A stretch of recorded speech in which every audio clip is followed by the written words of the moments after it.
Please please అండి, దయచేసి ఒక్క లైక్ చేసి చివరి వరకు చూడండి. ఈ వీడియో చాలా బాగుంటుంది. ఏమేమో వీడియోలు చూస్తూ లైక్స్ కొడుతుంటారు, కానీ లైఫ్లో జరిగే వాటి గురించి చెప్తే ఎవరు లైక్స్ చేయడం లేదు. ఇటువంటి వీడియోస్ కావాలంటే తప్పకుండా లైక్ చేయండి. ప్రతి ఒక్క అబ్బాయి తనది గట్టిగా ఉండాలని కోరుకుంటాడు. అసలు ఏం చెయ్యాలి అని ఆరాటపడతాడు. అబ్బాయిలలో అది బాగా గట్టిపడాలంటే ముఖ్యంగా అబ్బాయి వీక్గా ఉన్నాడో లేడో చూసుకోవాలి.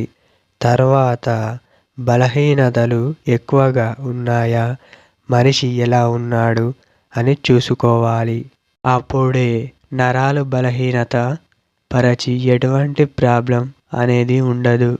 అప్పుడు అది కూడా బలంగా తయారవుతుంది. దీనిని మనం గమనించవచ్చు. ఎటువంటి మందులు వాడినా ప్రయోజనం ఉండదు.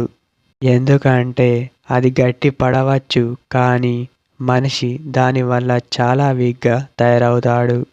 దానితో చాలా ప్రాబ్లమ్స్ అనేవి వస్తాయి. గుర్తుపెట్టుకోండి.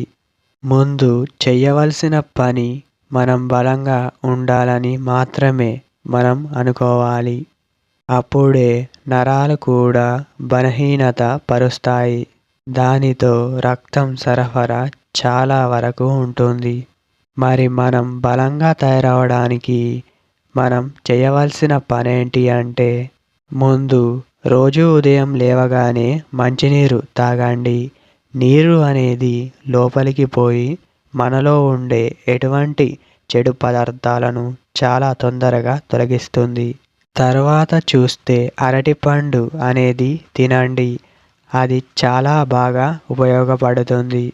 ఇంకా అనేక వంటి ఫ్రూట్స్ పదార్థాలను ఎక్కువగా తినండి. భోజనం రోజుకు 2 సార్లు మాత్రమే తినండి. మిగతా టైంలో ఎటువంటి పదార్థాలను తీసుకోకండి. మన నరాలకు మరియు శరీరానికి మరియు దానికి చాలా బాగా ఉపయోగపడుతుంది. గుర్తుపెట్టుకోండి.